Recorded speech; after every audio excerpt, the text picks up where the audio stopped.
আল্লাহ পাকের শুকর, ইসলামী আন্দোলন বাংলাদেশ ১ নং সিদ্দিকুর ইউনিয়নের মোহতারাম উপদেষ্টা জনাব আলহাজ নুরুল আলম রাজু ভাইয়ের সার্বিক সহযোগিতায় আল কারিম ইসলামী একাডেমি মাদ্রাসার জন্য, পাশাপাশি রঘুনাথপুর দরবেশ বাজার সহ আশপাশের এলাকার মানুষের যাতায়াতের পথে এই কলটি অবশ্যই স্থাপন করা হচ্ছে। এই কলের মাধ্যমে আল কারিম ইসলামী একাডেমি মাদ্রাসার সমস্ত ছাত্রছাত্রী, শিক্ষক, অভিভাবক এবং রঘুনাথপুরের যাতায়াতের পথে যে সমস্ত মানুষগুলি এই তৃষ্ণার্ত হবে তাদের জন্য এই কলটি সার্বিক সহায়ক ভূমিকা পালন করবে।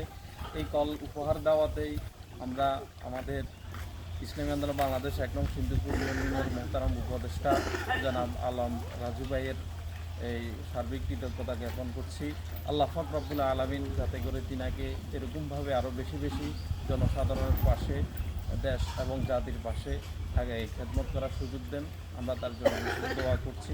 পাশাপাশি মাদ্রাসার পক্ষ থেকে, এলাকাবাসীর পক্ষ থেকে আমরা আমাদের রাজু ভাইকে বিশেষ অভিনন্দন জানাচ্ছি।